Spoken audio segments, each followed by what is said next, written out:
Network कैसे चला गया?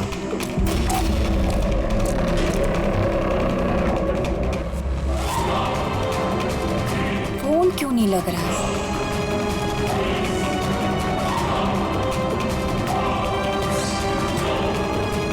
हेलो आयशा, आयशा तुम्हें मेरी आवाज आ रही है?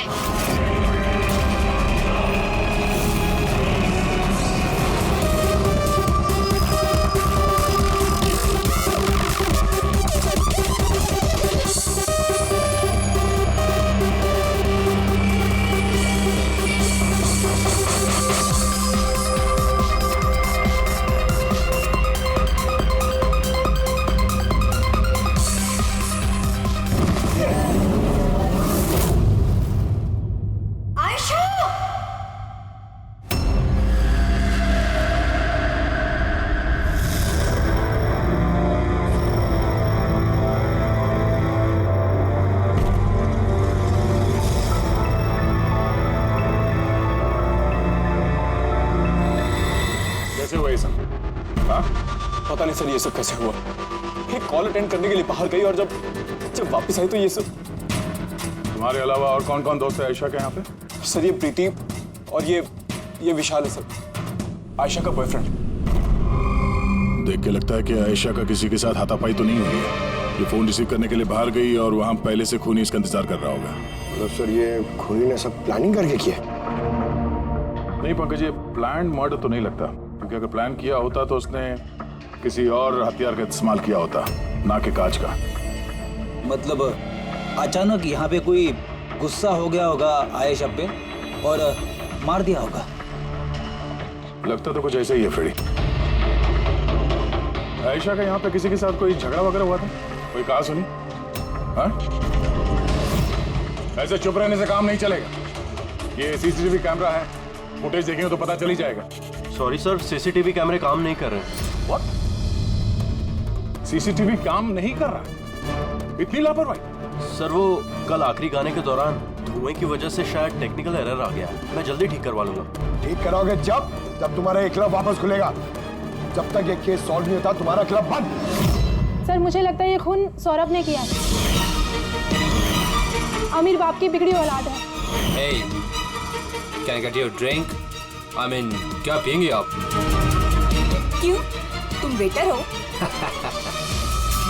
By the way, I'm Saurabh. और आप?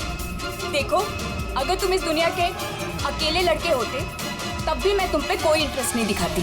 तो ये नाम वाम पूछ के टाइम वेस्ट करना बंद करो।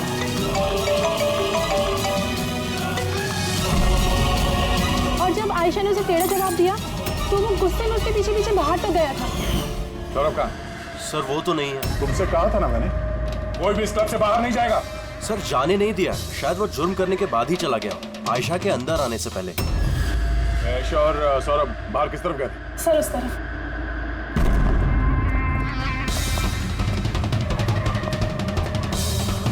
सर खून का निशान। तो यहां से आयशा अंदर गई थी। आगे देखते हैं। सर ये यहाँ भी खून के धब्बे हैं सर। पंकज, नो नो, इतना सारा खून और ये कांच के टुकड़े। लगता है आयशा पे हमला यही हुआ है। सर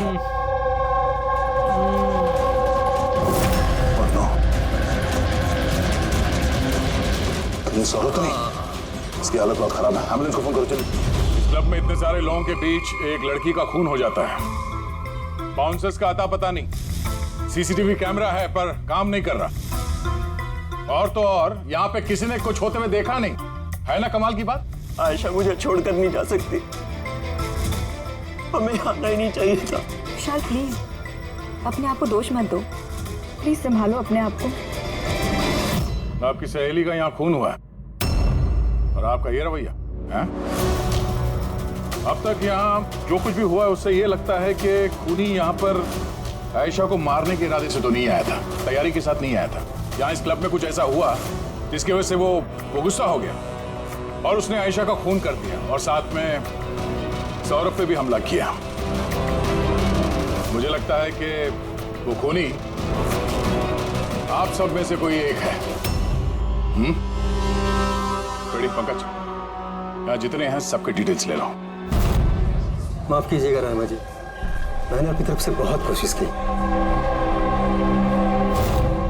लेकिन मैं आपकी और ज्यादा मदद नहीं कर पाऊंगा। इट्स ओके डॉक्टर, आपसे जो कुछ भी बन पड़ता था आपने सब कुछ किया। अब हम इससे ज्यादा और क्या कर सकते हैं?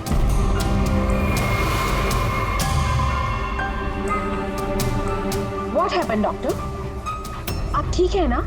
Yeah, I'm fine. अनईजी सा फील हो रहा है। Excuse me. कहाँ जा रहे हैं आप? मैं जरा वॉशरूम होकर आता हूँ। तनिषा, आयशा की मौत से पहले तुम्हारी उसके साथ फोन पर बात हुई है ना? तो क्या उस फोन कॉल के बारे में हमें कुछ डिटेल में बता सकती हो? सर, डिस्को में म्यूजिक लाउड होने की वजह से ना मैं ज्यादा कुछ सुन नहीं पाई। हाँ, पर उसको ये कहते हुए सुना। क्या हो रहा है, बता क्यों नहीं रहे हो? दर्द हो रहा है क्या? डॉक्टर के पास लेके जाओ। ये क्या कर रहे हो तुम? मतलब आयशा ये सब उस खूनी से कह रही थी? सर, उससे भी ज्यादा हैरानी की बात तो ये है कि आयशा का खूनी उसे कह रहा था वहां से भागने के लिए। बड़ी अजीब बात। खूनी आयशा को भागने के लिए कहता है और आयशा को खूनी की चिंता है। तनिषा एक बात बताओ, क्या उस आवाज को पहचान सकोगी जिससे आयशा बात कर रही थी? नहीं सर। सर, लेकिन अगर खूनी को आयशा की इतनी चिंता है तो फिर उसने उसे मारा क्यों? वही तो, खूनी को विक्टिम की चिंता है और विक्टिम को खूनी की चिंता।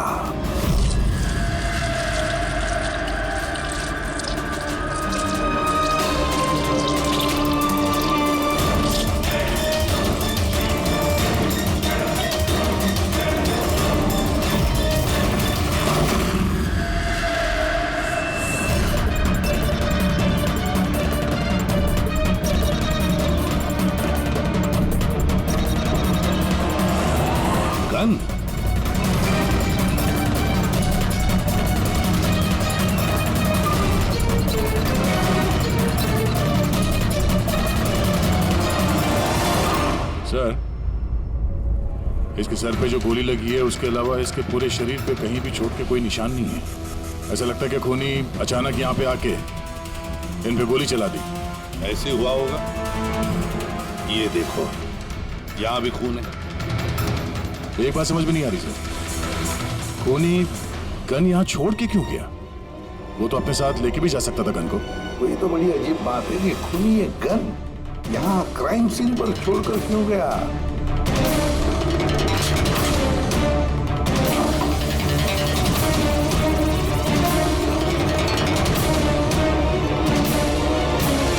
सर, ये देखिए, नीचे यहाँ पे ये टेप चिपका हुआ था। वॉश बेसिन के नीचे टेप?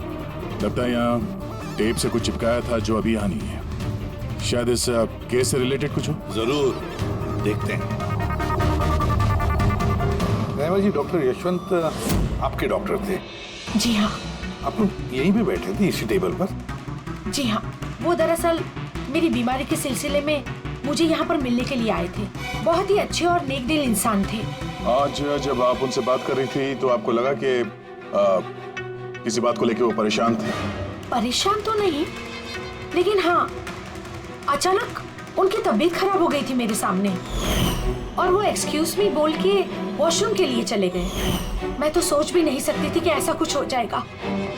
सर, ये कॉफी शॉप के मैनेजर है। यहाँ के भी सीसीटीवी कैमरे काम नहीं कर रहे। सर, 2 घंटे पहले तक तो काम कर रहे थे, पर अचानक कोई टेक्निकल प्रॉब्लम हो गई, इसलिए इंजीनियर को बुलाया हमने।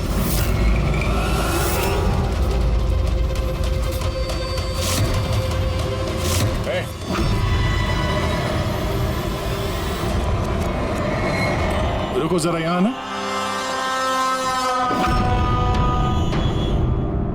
हेलो सर, कैसे हो आप? मेरा हालचाल छोड़ो, अब तो सुनाओ, तुम दोनों यहाँ क्या कर रहे हो? वो ऐसे ही टहलने आए थे। कॉफी शॉप में टहलने आए थे? कल रात तुम्हारी सहेली का खून हो गया, तुम्हारा दूसरा दोस्त रो रो के उसका बुरा हाल है, तो तुम दोनों यहाँ कॉफी शॉप में टहलने आए। तो यहाँ पर भी एक खून हो गया। ये कैसा संयोग है, हैं?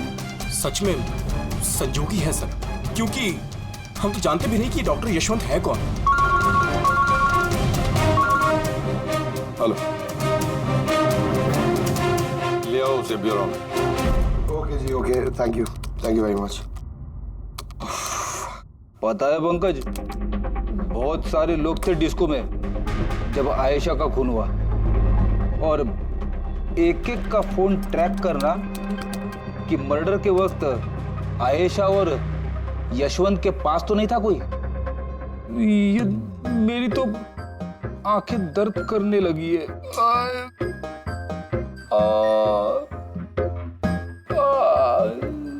अरे ये साइलेंट को आंख पे लगाना बंद करो फ्रेडी सर। 50 और लोगों के नंबर है, इन्हें ट्राई करना है। ये काम शुरू करो। ये क्या है? सौरभ, अब कैसी है तबीयत तुम्हारी? शरीर के जख्म तो आज नहीं तो कल ठीक हो जाएंगे सर, लेकिन जो मैंने उस दिन देखा वो शायद जिंदगी भर मेरे दिमाग से कभी भुला नहीं पाऊंगा। ना मैं कल पब जाता और ना ही मुझे आयशा की चीख सुनाई देती। लेकिन आयशा के पीछे पीछे तो तुम गए थे, उसने तुमसे ठीक से बात नहीं की, इसलिए। ये बात सच है सर कि मैं आयशा के पीछे गया, क्योंकि जब मैंने उसे ड्रिंक ऑफर की तो उसने मना कर दिया सर, और इनफैक्ट उसने मेरी इंसल्ट भी की, तो मुझे बहुत बुरा लगा सर, इसलिए मैं उसके पीछे गया।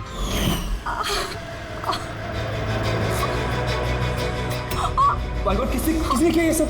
चलो तुम हॉस्पिटल लेके चलता हूँ। रुक।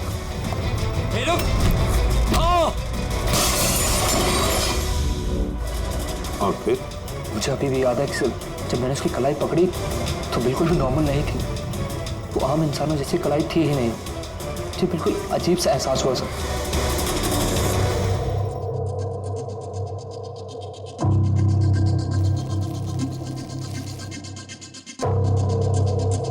तो आप कह रहे हैं डॉक्टर साहब कि इस गन पे कुछ चिपचिपा सा लगा हुआ है? हाँ, और वो चिपचिपी चीज रबर टाइप की है, वो जैसे सेलो टेप में होता है ना, वैसा। Cello tape gun? ओह, तो खूनी ने पहले से गन वहां वॉश बेसिन के नीचे छुपा के रखी थी। तो ये मर्डर एक प्लान्ड मर्डर था।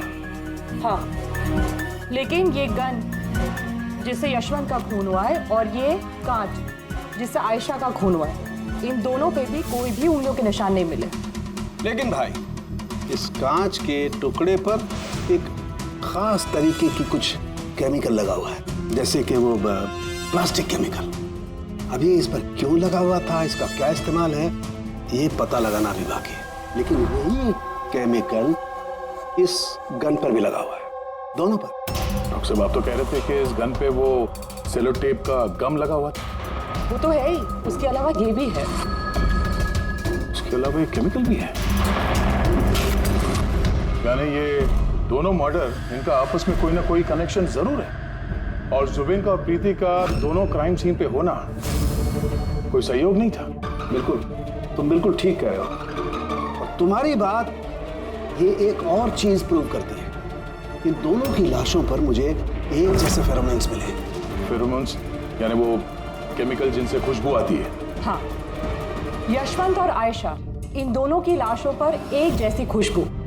इसका मतलब बात साफ है, या तो दोनों एक जैसा परफ्यूम लगाते थे या फिर दोनों का खून ही एक ही था।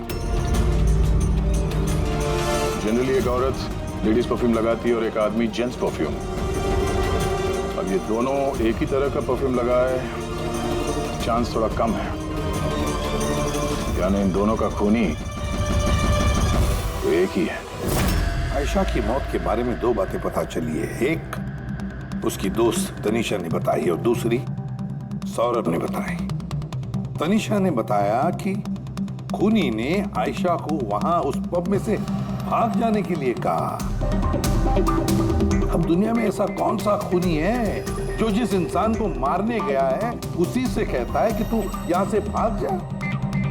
तो फिर खून करने आया ही था क्यों?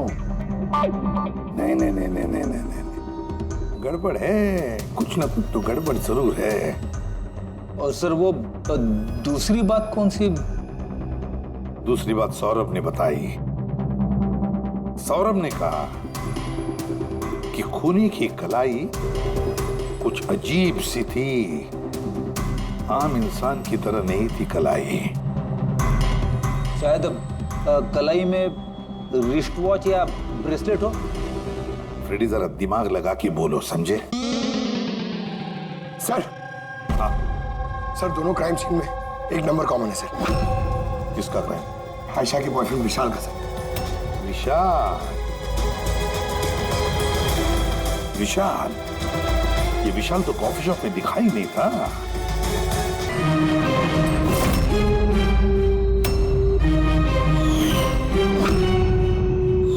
रहमा जी, आप और यहाँ?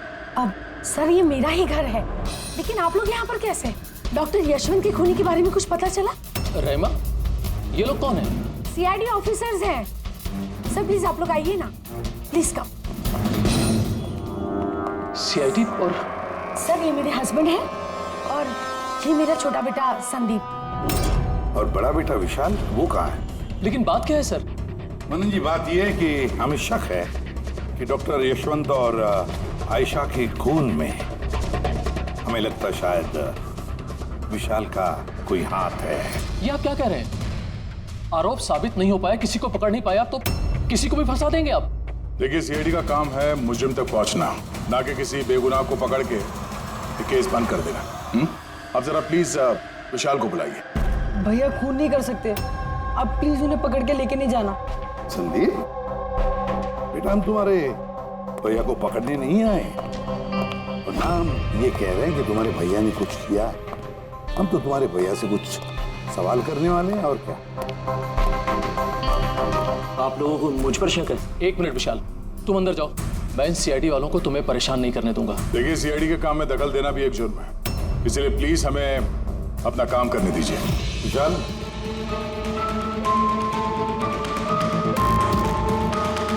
डॉक्टर यशवंत की मौत हुई थी कैफे में और तुम उस वक्त उस कैफे में थे।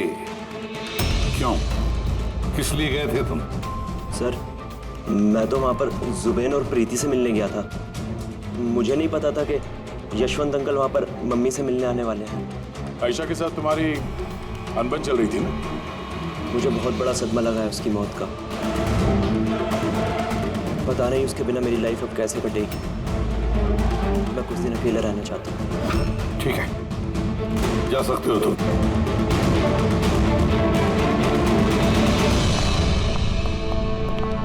अरे, आप लोग फिर से यहाँ पे भी? कभी कभी अपने घर पे जाते हो कि नहीं? हमेशा विशाल के आसपास ही नजर आते हैं। नहीं सर, ऐसी कोई बात नहीं है। एक्चुअली बहुत उदास है ना आजकल, तो हमने सोचा कि उसके साथ ही रहें। और जिगरी दोस्ती है, हाँ? जुबीन, प्रीति, विशाल, कड़ी नजर रखनी पड़ेगी इन तीनों पर।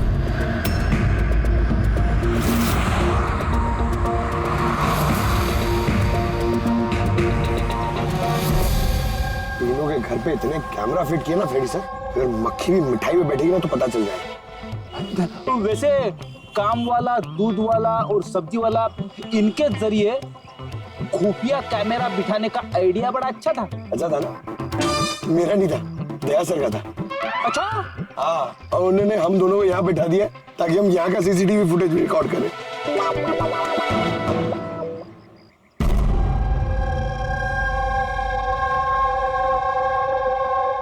अरे बॉस, बॉस एक बहुत ही बड़ा सुराग हाथ लगा है जो इस केस की जड़ तक पहुंचा सकता है हमें। तू तो कब बताएगा? अरे बता रहा हूँ ना।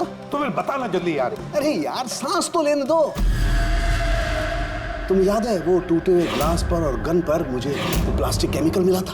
हाँ सर, क्या है वो केमिकल? वो है ग्राफीन, जो नकली चमड़ी, आर्टिफिशियल स्किन बनाने के काम में आता है। Artificial skin? हाँ, prosthetic skin. Prosthetic skin, prosthetic. Daya, याद है सौरभ ने क्या बताया था कि खूनी के हाथ में उसने कुछ अजीब सा देखा था? प्रोस्थेटिक स्किन, प्रोस्थेटिक आर्म, तो ये खून किसी रोबोट के जरिए तो नहीं हो रहे? अच्छा, खूनी का यूं मदद मांगना ऐसा तो नहीं कि ये खून अनइंटेंशनली हो रहे हैं बिना चाहे? नहीं दया, बिना चाहे खून कैसे हो सकता है? रही बात इस रोबोटिक आर्म की, ये रोबोटिक आर्म तो किसी के इशारे पर ही चलेगी ना। के ऐसा कोई आदमी है जो इस रोबोटिक्स में प्रोस्थेटिक आर्म बोल, रोबोटिक आर्म बोल, पूरे रोबोट के बारे में अच्छी तरह से जानकारी रखता है? हाँ है डॉक्टर जैस्मीन। मिलते हैं इस डॉक्टर जैस्मीन से।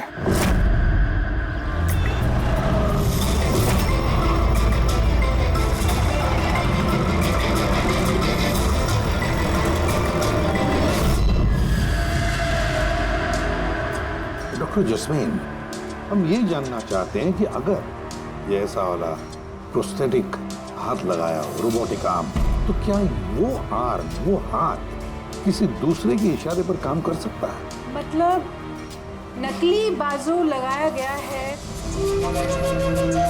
ए को, लेकिन इस बाजू से क्या काम करवाना है इसका कंट्रोल ए के पास नहीं बल्कि बी के पास है। क्योंकि हमें शक है कि इस केस में खून अपनी मर्जी से नहीं कर रहा है, कोई और उससे करवा रहा है। सर, ये सुनने में जितना मुश्किल है दरअसल नामुमकिन नहीं है। जैनिश, जरा दामिनी को अंदर भेजो। हाँ, वही मरीज जिसका कल टेस्ट हुआ था। मरीज?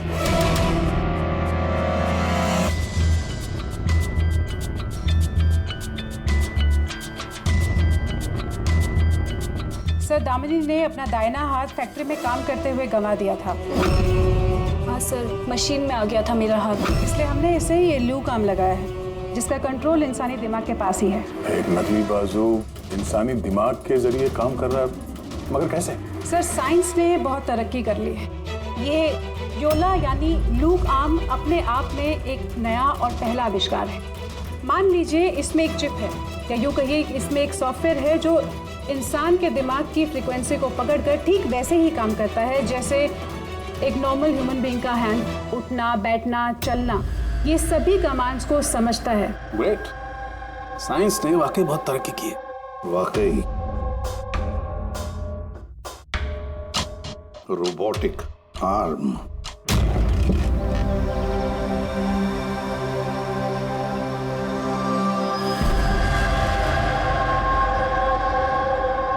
बाय।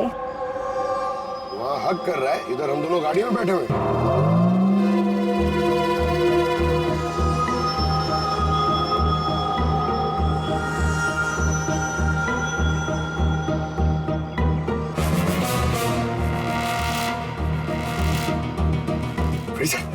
ये विशाल तो प्रीति के घर जा रहा है।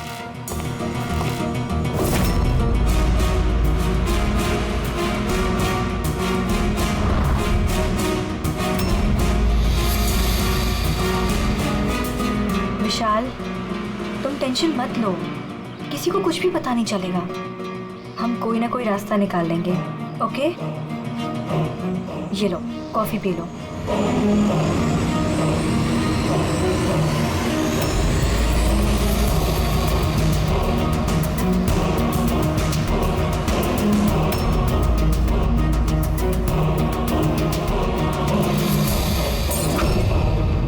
विशाल, प्रीति, प्रीति बाहर।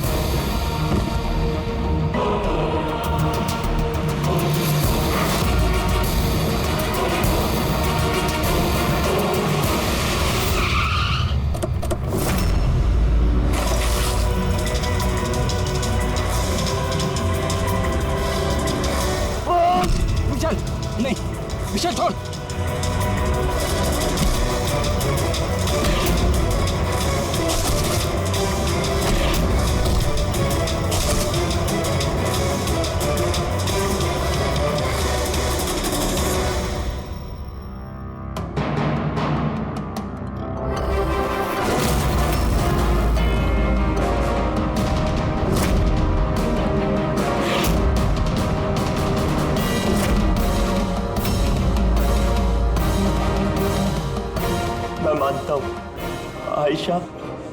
डॉक्टर यशवंत का खून मेरे ही हाथ से हुआ था। तुम यहाँ क्या कर रहे हो? क्या हुआ? क्या हो रहा है ये? मुझे नहीं पता क्या हो रहा है मेरे हाथ को। कुछ प्रॉब्लम? क्या हो रहा है बता क्यों नहीं रहे हो? डॉक्टर के पास लेके जाओ। ये क्या कर रहे हो? ये क्या कर रहे हो? आयशा भागो यहाँ से, भागो! मैं बोलता हूँ ना भागो! आयशा!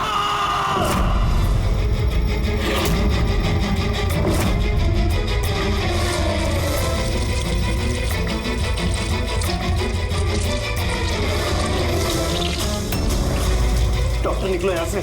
क्या कर रहे हो? मैं क्या करूं सर, मेरे हाथ पर कोई कंट्रोल नहीं। क्या? तुम्हारे हाथ पर कंट्रोल ही नहीं रहता? इसका क्या मतलब है? न जाने अचानक कभी कभी क्या हो जाता है। इसीलिए तुमने आयशा को वहां से भाग जाने के लिए कहा? हाँ सर, मैंने आयशा को वहां से भागने के लिए कहा था। आयशा भागो यहाँ से, भागो! और मैंने पूरी कोशिश करी थी कि मैं डॉक्टर यशवंत पर गोली ना चलाऊं। डॉक्टर यहाँ से जाओ!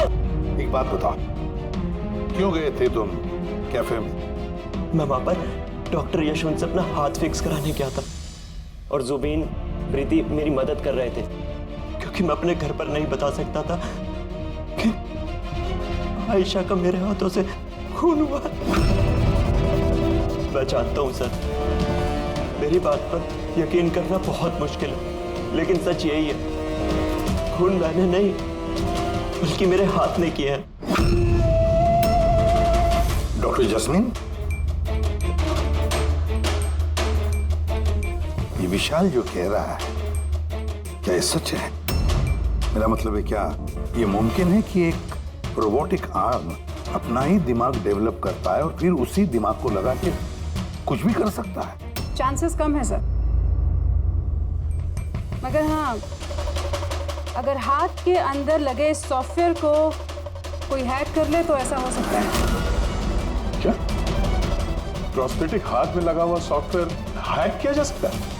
हाँ दे, हैक हो सकता है, पॉसिबल है। जब हैकर इस नकली हाथ की चिप हैक कर लेता है तो ये नकली हाथ उस आदमी के दिमाग से नहीं चलता जिसके शरीर में ये लगा है, बल्कि ये नकली हाथ चलता है हैकर के दिमाग से।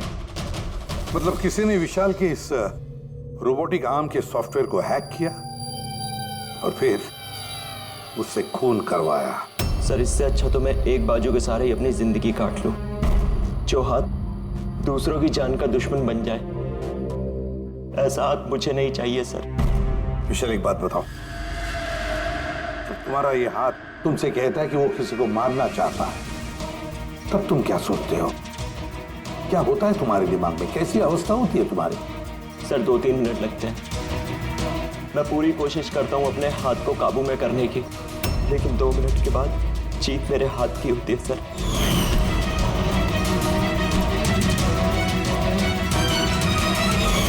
चिंता मत करो, अब हम तुम्हारे इस रोबोटिक आर्म के अंदर एक ट्रांसमीटर फिट करेंगे, जिससे हमें पता चलेगा कि वो किसी को मारना चाहता है या फिर किसी और से उसे इशारा मिल रहा है कि जाकर खून करो। ये भी हमें पता चल जाएगा। वैसे एक बात बताओ विशाल, ये तुम्हारा असली हाथ गंवाया कैसे? सर, मैं पिछले साल खंडाला जा रहा था और एक रोड एक्सीडेंट।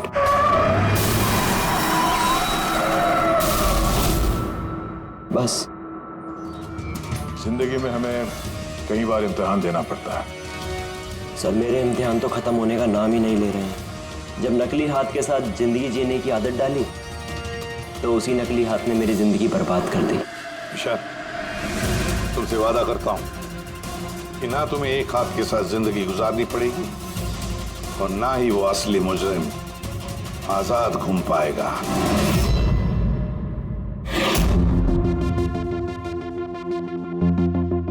विशाल, मुजरिम ने पहले विशाल से आयशा का खून करवाया।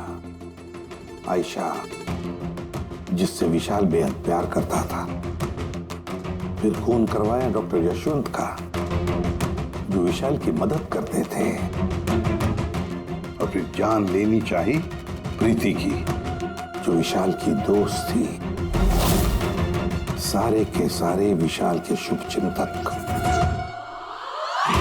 सारे के सारे विशाल के आसपास वाले, सब के सब विशाल के करीबी। तो फिर ये मुजरिम कौन हो सकता है? कौन हो सकता है ये मुजरिम? ये भी तो कोई करीबी हो सकता है, विशाल का करीबी। पंकज, विशाल के एक्सीडेंट के सारे डिटेल चाहिए मुझे, सारे के सारे। हेलो सर, मैं जसपाल, कंप्यूटर एक्सपर्ट। जी। कंप्यूटर हैकिंग जानते हो? बड़े से बड़ा कंप्यूटर हो या कोई सर्वर, चुटकियों में हैक कर सकता हूँ। रोबोटिक आर्म का सिस्टम हैक करना है, कर सकोगे? जी सर, बिल्कुल। ये रहे सारी डिटेल्स। हो जाएगा सर, और इसके लिए मैं ट्रेस राउटिंग का यूज करूँगा। Trace routing? जी हाँ सर, इस तकनीक के जरिए विशाल के आसपास के जो भी कंप्यूटर हैं उन्हें देख सकता हूँ। अक्सर मशीन के आखिरी में जो होस्ट नेम एड्रेस होता है वही हैकर का होता है। अच्छा। और ट्रेस राउटिंग के जरिए हम शहर के किसी भी इलाके में बैठा अगर हैकर होगा तो इजीली पता चल जाएगा। फैंटास्टिक। अब जिस किसी ने भी विशाल के रोबोटिक आर्म का सिस्टम हैक किया, अब हम उसके सिस्टम को हैक करेंगे।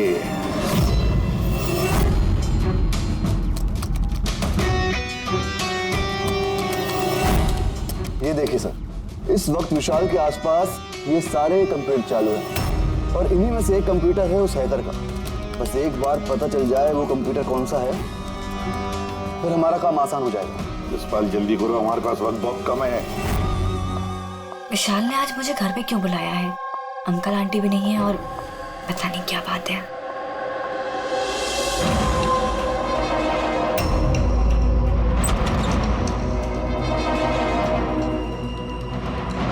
विशाल, विशाल। प्रीति, यार तुम जानते हो तुम्हें मुझसे खतरा है, उसके बाद भी तुम यहाँ पे दोबारा आ गई। विशाल, तुमने तो मुझे फोन करके यहाँ बुलाया। मैंने? हाँ। मैंने कब बुलाया? तुमने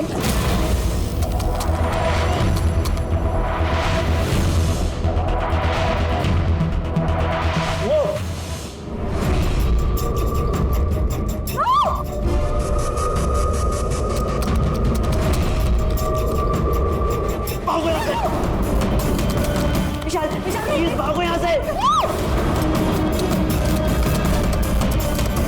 विशाल प्लीज, विशाल, विशाल प्लीज।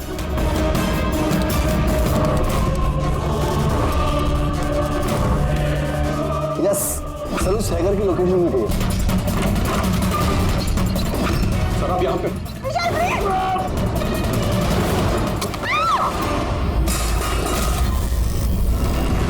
बहुत हो गई हैकिंग।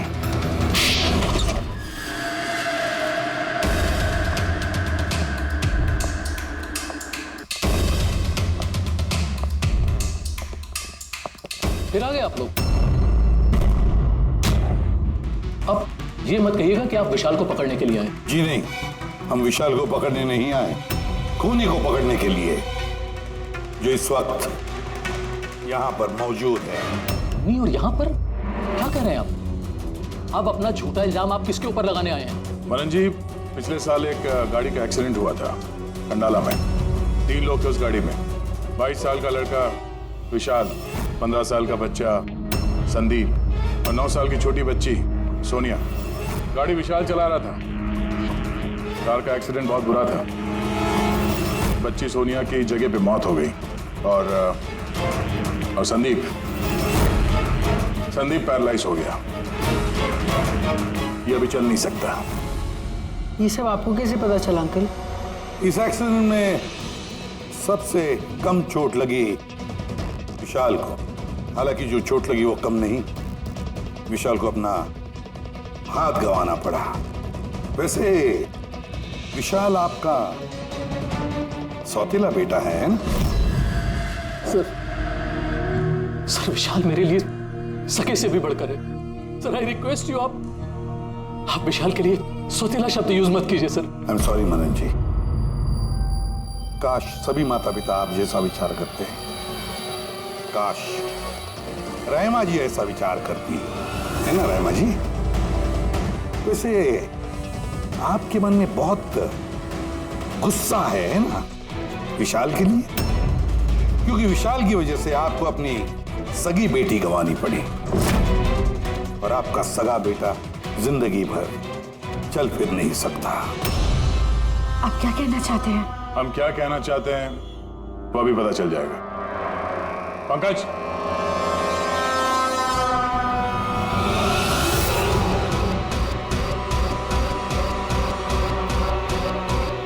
सॉरी आंटी, लेकिन मैंने इन्हें सब कुछ बता दिया कि आप ही के कहने पर मैंने ये सब किया। मैंने ही उन सॉफ्टवेयर्स को हैक किया था और मैंने सभी जगहों की सीसीटीवी कैमरास को भी हैक करके बंद किया।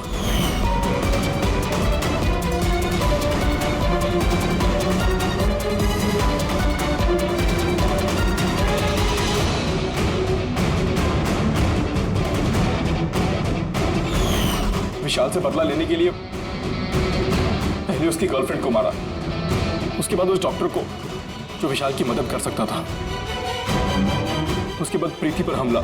ये सब करने के लिए मुझे आंटी ने ढेर सारे पैसे दिए थे। सुबीन, तुम इतना गिर जाओगे मैंने कभी नहीं सोचा था।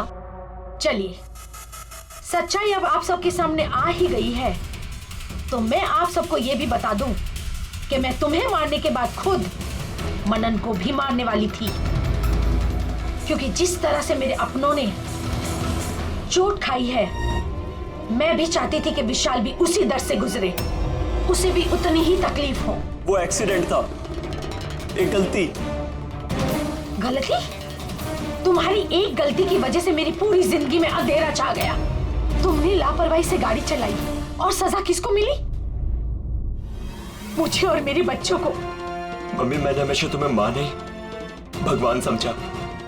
अगर ये सब करके तुम्हें सुकून मिल रहा था तो मुझसे एक बार कहा तो होता, मैं अपनी जान दे देता।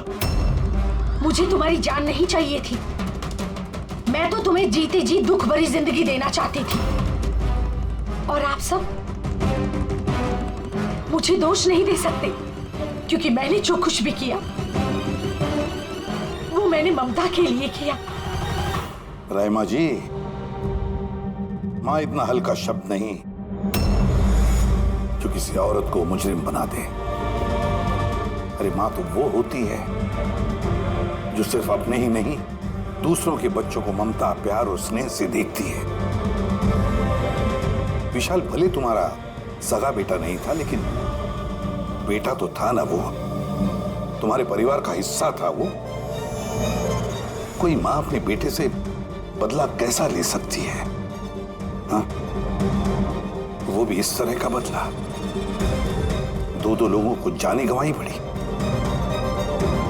नहीं रायमा जी, बहुत गलत किया तुमने, बहुत गलत।